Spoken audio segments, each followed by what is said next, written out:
Roukiata Ouedraogo, bonjour. Bonjour Marina. Vous êtes comédienne, chroniqueuse sur France Inter et actuellement à l'affiche de votre 4e spectacle, Je demande la route, c'est au Lucernaire à Paris dans le 6e arrondissement. Alors vous avez quitté le Burkina Faso à l'âge de 20 ans pour venir étudier à Paris. Et dans votre spectacle, vous présentez avec beaucoup d'autodérision les décalages culturels entre les deux continents et en parlant également de l'intégration, mais vous parlez du migrant et du touriste, quoi, en gros. Exactement. Vous savez, par exemple, les migrants qui quittent leur pays pour monter dans le nord et les touristes qui vont dans le sud, ils ne voyagent pas, ils n'ont pas la même façon d'être engagés, en fait, la même manière. Par exemple, pour un migrant, c'est pas le Club Med qui l'attend ici. Il n'y a pas d'infrastructure touristique, il n'y a pas le guide du routard. Voilà, donc c'est des gens qui arrivent ici et même intellectuellement, ils sont pas parfois préparés à ce qui les attend ici. Et ils arrivent ici donc pour trouver les places. Et c'est assez compliqué en fait, les différences culturelles. Donc j'aborde ces thèmes, oui, dans mon spectacle. Et heureusement que tous ces thèmes abordés dans le spectacle sont abordés avec dérision et autodérision. Sinon oui, on pourrait tomber... C'est vraiment un spectacle vraiment très très drôle. Et vous pourtant, à propos de sujets qui ne le sont pas, donc vous parlez effectivement de votre solitude quand vous débarquez seul en France. Oui. Juste après la perte coup sur coup de votre frère et de votre père. Vous utilisez le rire et l'humour pour essayer de passer au-dessus de tout ça? Oui. Comme beaucoup de comédiens le font, ou beaucoup d'humoristes d'ailleurs le font. Moi j'utilise le rire parce que le rire m'a beaucoup aidé dans ma vie.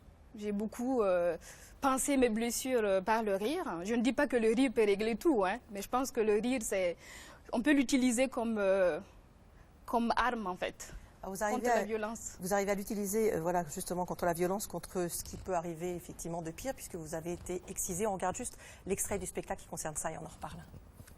Un jour, je me suis retrouvée dans une chambre avec des enfants de mon âge que je ne connaissais pas.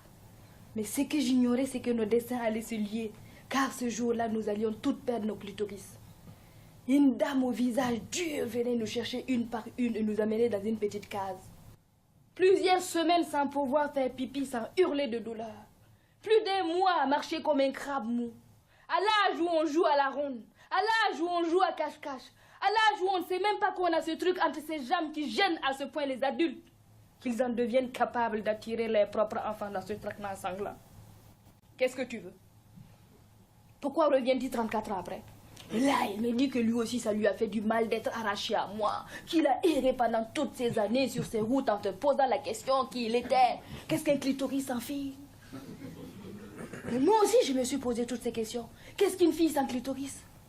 Il me demande s'il peut rentrer, qu'il fait froid dehors. Oh, rentrer où? Pas dans ma culotte quand même. En admettant qu'on était proches, toi et moi. Attends, on n'avait que 3 ans à l'époque. Aujourd'hui, on en a 37. Oh, tu es devenu un étranger pour moi et je ne laisse pas n'importe quel étranger rentrer dans ma culotte. Vous avez été excisé donc à l'âge de 3 ans et c'est la première fois que vous l'évoquez dans un de vos spectacles. Il y a effectivement le rire, l'autodérision, mais il y a le cri de colère quand même. Oui, parce que l'excision, c'est vraiment une blessure que portent les femmes excisées. Et je pense qu'elles seules peuvent comprendre la douleur qu'elles ont. C'est quelque chose qui abîme la femme. Et moi, c'est vrai que dans le spectacle, pour pouvoir parler ouvertement d'excision, j'ai mis du temps, beaucoup de temps. C'est vrai que dans mes anciens spectacles, j'ai toujours voulu aborder ce thème-là, mais j'étais pas prête. Donc j'ai fait beaucoup de travail sur moi pour pouvoir aborder ce sujet et je ne voulais pas plomber l'ambiance. Donc avec mon collaborateur d'écriture Stéphane Eliard et notre collaborateur Ali Bougueraba, on a travaillé de façon à pouvoir amener cette chose-là dans le spectacle sans plomber l'ambiance, avec un peu le rire. Et donc il fallait quand même ce temps pour vous, pour arriver à pouvoir effectivement en rire, mais il y a aussi la dénonciation quand même, clairement. Exactement, oui, voilà, je fais un métier où j'ai la chance de regrouper du monde, de rassembler des gens. Donc voilà, si on a la possibilité de dire des choses comme ça qui sont difficiles à vivre pour certaines femmes, oui, on le dénonce, oui, voilà, il y a la dénonciation. Et vous avez reçu des messages de soutien d'associations ou de médecins réparateurs Oh oui. À un moment donné, je me suis fait approcher par une femme qui m'a parlé de la reconstruction clitoridienne, il y a quelques années quand même, et c'est vrai que ça m'a beaucoup, j'ai beaucoup eu des choses qui sont revenues, parce qu'on essaie d'oublier, on essaie de mettre ça loin, mais en fait ça nous rattrape, hein, la réalité nous rattrape un jour ou l'autre, et c'est vrai que cette femme femme-là m'a parlé de ça et à ce moment-là, il y a eu plein de choses qui sont remontées à moi. J'ai failli le faire, mais je ne l'ai pas faite. Voilà. Chirurgien français notamment qui a mis ça Exactement, en... Dr Foldes, absolument. voilà, avec qui j'ai collaboré à une année sur une docu-fiction avec Danny Kouyaté et Philippe Baquet sur la réparation clitoridienne. Et c'est vrai que c'est assez difficile comme sujet en fait. C'est un choix pour moi de ne pas me faire réparer parce que je suis arrivée à un point de ma vie maintenant où j'ai fait beaucoup de travail et j'accepte la chose, même si ça reste difficile. Et c'est vrai que dans mon spectacle, à chaque fois, hein, ça fait longtemps que je le joue et à chaque fois, au moment de l'excision, quand je joue, il y a toujours cette chose qui est en moi. Mais ça se sent, hein. Oui. Ça se sent parce qu'effectivement, on voit un état de tension avec le public qui juste avant rigolait. Et là, c'est effectivement, on change complètement d'ambiance, mais c'est dit avec beaucoup de subtilité. Et c'est vrai qu'il y a beaucoup de gens qui me disent, mais quand tu arrives à ce moment-là, on découvre une autre personne, on voit une autre, voilà, c'est ça. Une dimension. Voilà, mon spectacle, c'est pas que rire, il y a aussi des choses. Alors, ce spectacle, il s'appelle « Je demande la route ». C'est quoi cette expression? Alors, je vais vous raconter tout.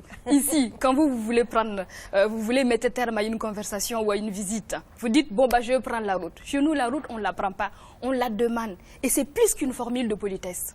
En fait, ce qu'on demande, c'est que les bénédictions de notre hôte nous accompagnent. Il y a des gens, par exemple, ici qui voyagent, ils ont l'assurance maladie, assurance rapatriement. Et il y a certains qui voyagent et ils ont juste besoin de l'amour et des bénédictions de leurs parents. Et c'est ça, le spectacle. Et c'est demander la route, c'est au sens large, en fait, d'un chemin, d'un destin. C'est ça que je raconte dans le spectacle. Un spectacle qui est à la fois drôle, fort et militant.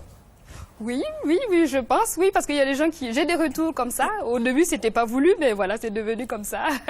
Marina le disait tout à l'heure, ça fait 20 ans que vous êtes en France. 18 ans. 18 ans, pardon. Comment vous vivez cette double culture? Parce qu'on voit bien dans votre spectacle que c'est aux antipodes. Que ce soit les rapports avec les personnes âgées, par exemple. Oui. Et vous faites ça comment? Alors, cette double culture est une richesse pour moi.